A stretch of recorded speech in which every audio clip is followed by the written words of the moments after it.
আমরা বাঙালি নতুই হাসিনি গোসা মন্ত্রী অকরা মানিক সরকার তাতাল কক্সেল সামুং রকাহनै খাদুলাই জাগলাयै তাংসর হাস্টেনি গোসা মন্ত্রী অকরা মানিক সরকারনি কায়ামায়া সনাमै সকসা লাইখা আমরা বাঙালি বদল রক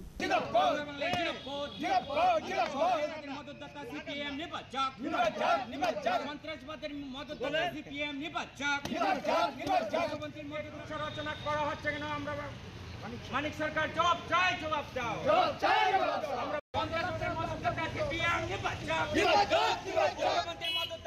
পার্টি মুনুতে আমরা বাঙালি বদল তাংফাং গরাং গরদ্র পার সাকা আমরা বাঙালি বদল সে ইংয়া আবনতি কক সাকা কাসা মন্ত্রী অকরা মানিক সরকার আবাই কিনুতে কৌশল সামুরুখা ককটি সালাতেলে আমরাও 100 লানি প্রথম লাইমঙ্গ কাসা মন্ত্রী অকরা মানিক সরকার লুকরংনি বিসকাঙ্গ আমরা বাঙালি বদল যে মাদিকে তলাও খেকলাইনানি চাইতকা হनै ফাইদে হনকে খনাওইনে লেয়ানো তেতা মটামু কৌশল সামুরুখা আমরা বাঙালি বদল তাংফাং গরাং গরদ্র পাল সিপিএম এর যে নেতা প্রাক্তন মুখ্যমন্ত্রী এই রাজ্যের মানিক সরকার এই গতকালকে তেলিয়ামোড়াতে তাদের একটা জনসভাতে আমরা বাঙালিকে জড়িয়ে মিথ্যা অপপ্রচার করেছে, অপবাদ দিয়েছে। আমরা বাঙালির বিরুদ্ধে যা নয়, যা সত্য নয় তা বলে মানুষের সামনে আমরা বাঙালি দলকে হেয় করার চেষ্টা করেছি।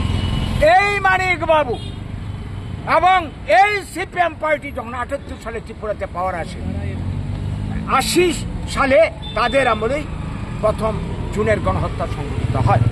উগ্রপন্থী নামক বিষয়টা এই ত্রিপুরার মানুষ জানতে পারে। এই বিজয় আঙ্কল ডিএনবি দলের নায়ক, ৮৬ জুন গণহত্যা হয়। এই বছরেরই ফেব্রুয়ারি মাসে, সম্ভবত ১৬ ফেব্রুয়ারি ছিল পূর্ণগ্রাস সূর্যগ্রহণ। সেই দিন মানিক বাবুকে তখন রাজ্যের মুখ্যমন্ত্রী নৃপেন চক্রবর্তী তার চেম্বারে ডেকে নিয়ে গোপন আলোচনা করেছে। কি আলোচনা করেছে পরবর্তীকালে আমরা বুঝতে পারিছি, ৮০ জুনের গণহত্যা। তো এই গণহত্যা ঘটানোর পর এই রাজ্যের যারা পুরনো বয়স্ক মানুষ তারা জানবে এই হাজার হাজার মানুষ খুন হয়েছে। মূলত বাঙালি অংশের মানুষ ৬,০০০-এর উপর বাঙালি খুন হয়েছে। কিছু নিরপরাধ উপজাতীয় মারা গেছে। প্রতিক্রিয়া স্বরূপ লাখ লাখ বাঙালির বাড়িঘর জ্বালিয়ে দেওয়া হয়েছে। কোটি কোটি টাকার বাঙালির সম্পদ ধ্বংস হয়েছে। মা বোন ধর্ষিতা হয়েছে। এবং উগ্রপন্থী তারা খেয়ে নিরাপত্তার প্রশ্নে, জীবন বাঁচানোর প্রশ্নে প্রায় ৪.৫ লক্ষের উপর বাঙালি ছিল এই অঞ্চলে।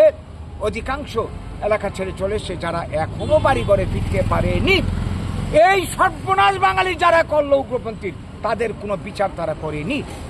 পরন্তু আমরা কি দেখলাম, এই সিপিএম রাজত্বে কয়েক দফায় মানে প্রায় ৭-৮ হাজার উগ্রপন্থীকে তার আত্মসমর্পণ নাটকের মাধ্যমে কোটি কোটি টাকা তাদেরকে দিয়েছে, সরকারি চাকরি দিয়েছে, প্রশাসনিক পদ পাইয়ে দিয়েছে।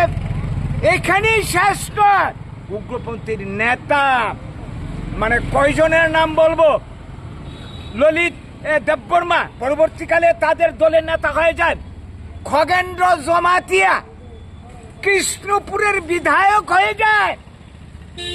এইভাবে তারা উগ্রপন্থীকে পুরস্কার দিয়েছে এবং ফলে এরা মদত পেয়েছে, এরা উৎসাহ হয়েছে। সেই উৎসাহের জন্য ২০০০ সাল পর্যন্ত ত্রিপুরাতে উগ্রপন্থী তৎপরতে কত মার খালি হলো, কত ভুনের স্মৃতি সুদূর মুছে গেল, কত সন্তান হারা হলো, মা বাবা। এই যে সর্বনাশ ত্রিপুরার বুকে, এই সর্বনাশের যারা নায়ক তাদের বিচার করিনি, উপরন্তু তাদেরকে প্রশ্রয় দিয়েছে। সিপিএম যে উগ্রপন্থীর স্রষ্টা, মদতদাতা, তার সবচেয়ে বড় প্রমাণ তৎকালীন মুখ্যমন্ত্রী নৃপেন চক্রবর্তীর উক্তি, আমি যদি উপজাতির ঘরে জন্ম নিতাম আমিও উগ্রপন্থী হতাম। তাহলে এটা কি আর বুঝার বাকি আছে উগ্রপন্থী কারা তৈরি করেছে?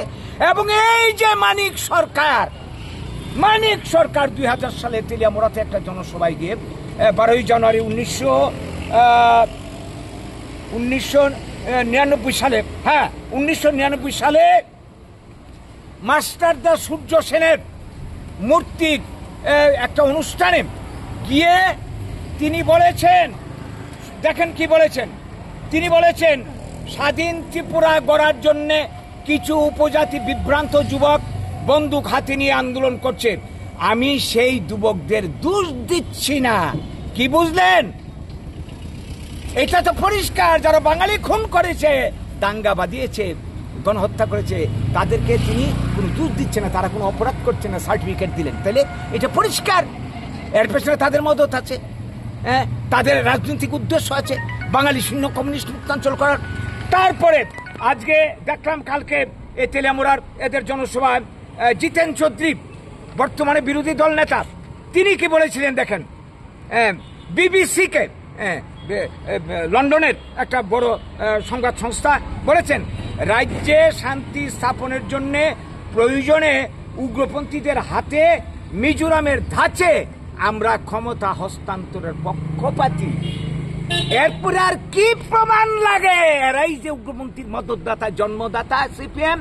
আপনার রগিনা তাংশলা আমরা বাঙালি পটলনে তাংনক বসকাঙ্গ কাইসা খাদুমানি তাংবতাং জেংজাখা আতাং বতাংনি বিসিংতে হাসিতে হাকতনি লোকরগন সাইমানরানি নাইখা আমরা বাঙালি বদল আবাই হিনিন শাখা আমরা বাঙালি পটলনি আদং রক